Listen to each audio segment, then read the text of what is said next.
अस्सलाम वालेकुम dear student, welcome to my channel easy math Ghulam Mustafa. एक नई वीडियो और नए टॉपिक के साथ आप लोगों के सामने हाजिर हूँ।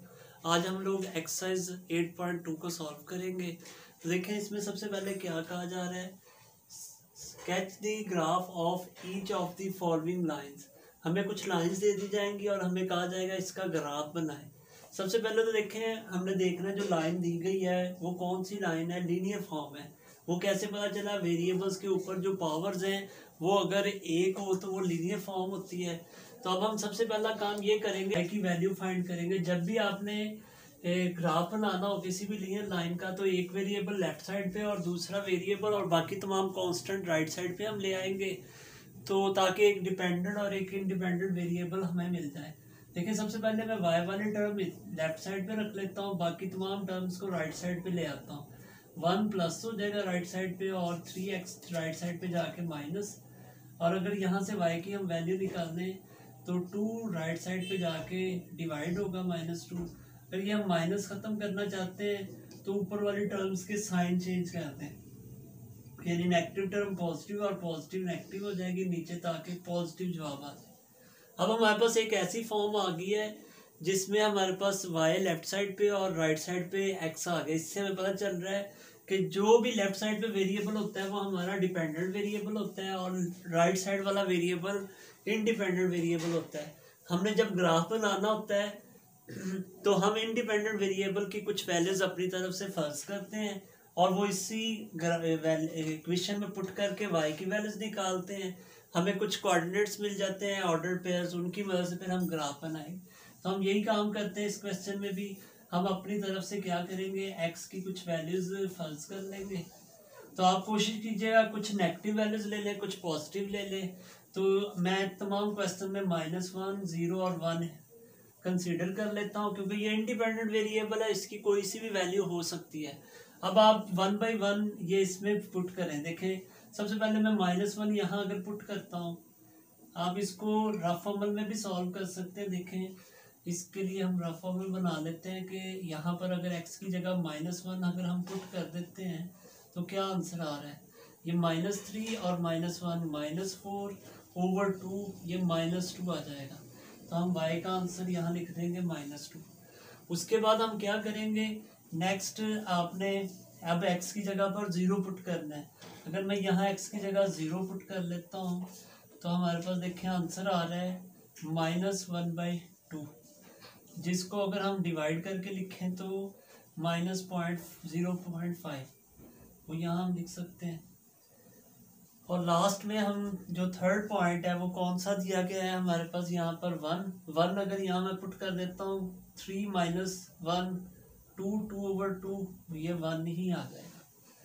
तो आप रफ फॉर्मूल में भी इसको सॉल्व कर सकते हैं, डायरेक्ट भी। अब मैं इसको ऑर्डर पेयर की शक्ल में लिख लेता हूँ ताकि ग्राफ बनाते हुए मुझे आसानी हो। तो पहले ऑर्डर पेयर में क्या करते हैं, हम पहले x का पॉइंट और फिर बाद में हम y का पॉइंट लिख देते हैं। अब देखें इसको भी हम पेयर ऑर्डर पेयर की शक्ल में लिखें, 0 एंड -0.5 और ये 1 एंड 1। ये हमारे पास 3 पॉइंट्स आ गए। अब हम इनको ग्राफ पे शो करते हैं। सबसे पहले आप इसमें x एक्सिस और y एक्सिस ले लें। जो 3 पॉइंट्स हमारे पास आए हैं ये किस जगह पर है, x की वैल्यू। अब देखें हम पहले इनके नेम रख लेते हैं। यहाँ पर हम कह देते हैं ये 1, ये 2x की पॉजिटिव वैल्यू, इधर -1 -2x की नेगेटिव वैल्यूज, y की 1 और 2 पॉजिटिव वैल्यूज, y की -1 और -2 नेगेटिव वैल्यूज। अब हम देखते हैं x की वैल्यू -1 और y की -2। x की वैल्यू -1 यहाँ पे है और y की वैल्यू -2 इधर है। तो आपने देखना है ये जिस जगह पर मिल रहे हैं उस जगह पर आप एक पॉइंट ड्रा कर लेंगे। अब देखें हम सेकंड पॉइंट ड्रा करते हैं। x की वैल्यू 0 है, वो यहाँ पे है, और y की वैल्यू -0.5। अब देखें -1 और 0 के सेंटर में अब होगी ये, और इसके बाद है 1 एंड 1, यानी x की वैल्यू 1 और y की वैल्यू 1, उसका पॉइंट यहाँ पे आ जाएगा। अब हम इन तीनों पॉइंट्स को आपस में मिला देंगे, तो इसको मिलाने से जो लाइन बनेगी वही हमारी रिक्वायर्ड लाइन है। आप इस लाइन पे लिख भी सकते हैं, ये हमारे पास 3x - 2y -1, ये लाइन हमारे पास जो रिक्वायर्ड लाइन थी वो आ गई है। तो इसी तरह इसका नेक्स्ट पार्ट करते हैं। अब ड्रा करना है, सबसे पहले इसमें भी वेरिएबल की वैल्यू फाइंड कर लेते हैं। y की 1 राइट साइड पे ले आएंगे और 3 भी दूसरी तरफ आकर डिवाइड होगा। इसको हम 0.33 लिख सकते हैं।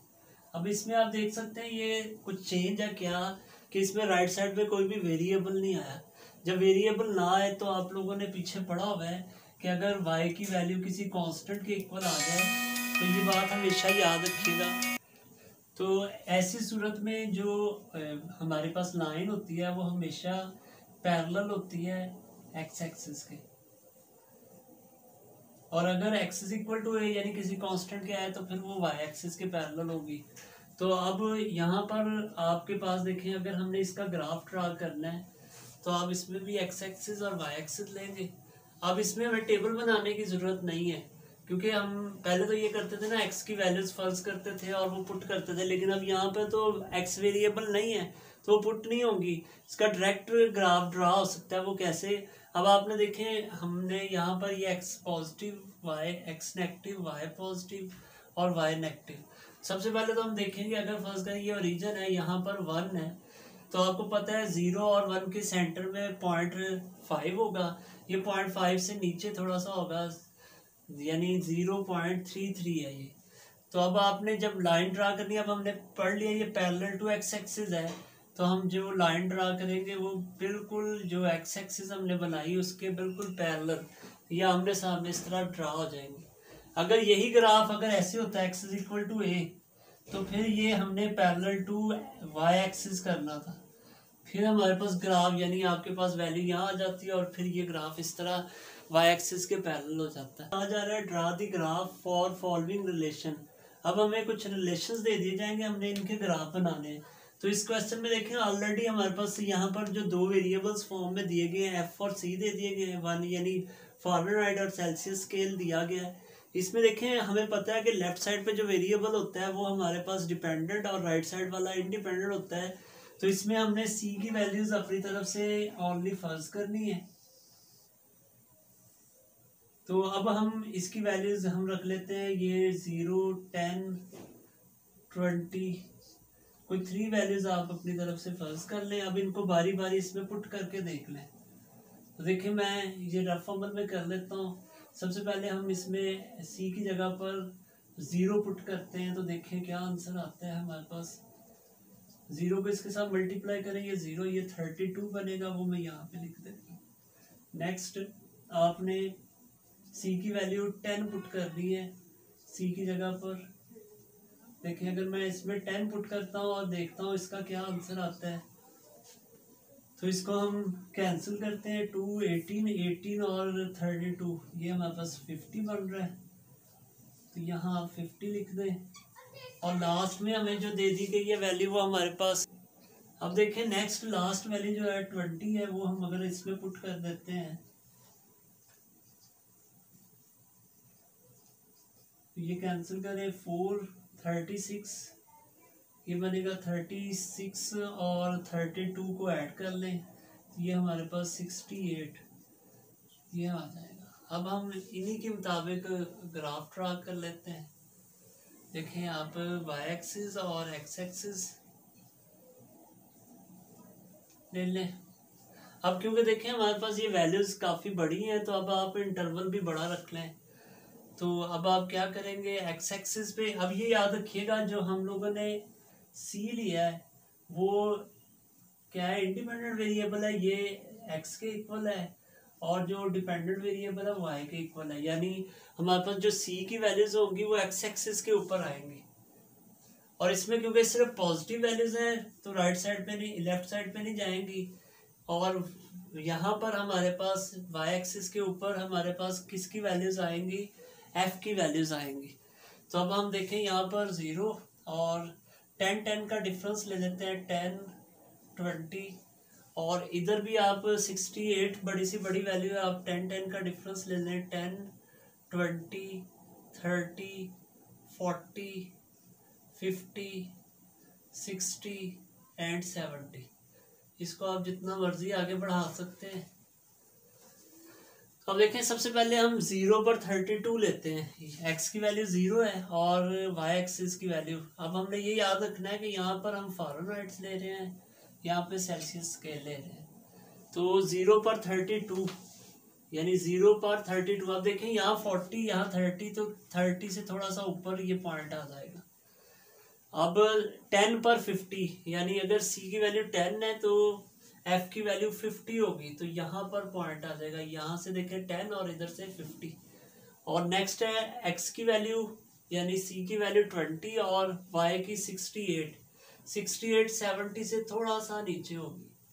तो अब आप इन तीनों पॉइंट्स को आपस में मिला देंगे तो ये हमारे पास एक लाइन आ जाएगी। और में कहा जा रहा है ₹1 जो है वो $1/86 के इक्वल है। ये हमें रिलेशन दे दिया गया है, हमने इसका भी ग्राफ ड्रा करना है। सबसे पहले आप इसमें दो वेरिएबल कंसीडर कर लें, जो रुपीज़ है उसको आप वाई के इक्वल कंसीडर कर लें और जो डॉलर है उसको एक्स के इक्वल कंसीडर कर लें, ताकि ये एक इक्वेशन बन जाए जिसमें हमें डिपेंडेंट और इंडिपेंडेंट वेरिएबल का पता हो।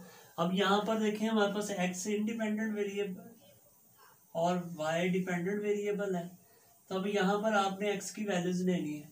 तो वो इस तरह के लें ताकि इसको सिंप्लीफाई करने में आसानी हो।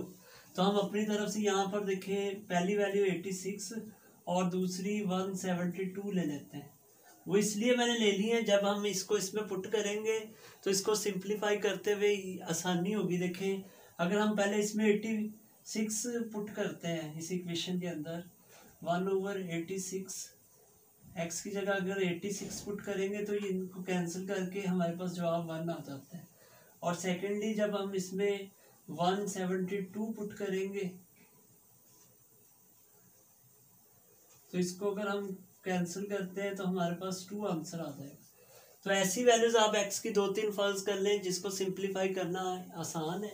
अब हम यहाँ पर एक्स एक्सिस और वाई एक्सिस ड्रा कर लेते हैं। तो हमारे पास ये एक्स एक्सिस आ गया है और इसमें भी याद रखिएगा हमारे पास जो एक्स की वैल्यूज हैं वो ये आप एक्स एक्सिस के ऊपर यहाँ पर ड्रा कर लें। अब हम 0 इंटरवल इसमें रख लेते हैं 86 का और 172 का। ये इंटरवल्स के दरमियान में जो डिस्टेंस है वो सेम हो। ये नहीं हो सकता कि आप यहाँ 0 से यहाँ तक 10 का रखें और आगे फिर 20 का रखें, तो सेम डिफरेंस होना चाहिए, यानी जितना 0 से यहाँ तक है उतना ही इन दोनों के दरमियान में हो। इसी तरह वाई का डिफरेंस हम 1 और 2 ले लेते हैं। वाई एक्सिस के यूनिट्स अलग लेंगे, एक्स एक्सिस के यूनिट्स अलग हम कंसीडर करें। अब देखें, पहले एक्स की वैल्यू 86 और वाई की 1 है, तो वो आप यहाँ पर मिल रहे हैं। इसी तरह इसकी 172 और वाई की 2 है, वो यहाँ पर आपस में मिल रहे हैं। इन दोनों पॉइंट्स को अगर हम मिला देते हैं तो हमारे पास ये लाइन बन जाएगी। इस लाइन को आप एरोज लगा के बढ़ा भी सकते हैं, क्योंकि हमने यहाँ पर सिर्फ 2 ही पॉइंट्स लिए थे तो यही लाइन बनेगी। अगर ज़्यादा पॉइंट्स लिए होते तो ये और लेंथी बन जाती। और इन तमाम ग्राफ्स में आपने ये बात देखी होगी कि हमारे पास जो लाइन है वो लीनियर बन रही है, यानी बिल्कुल स्ट्रेट बन रही है, कभी ये कर्व की शक्ल में नहीं बनेगी।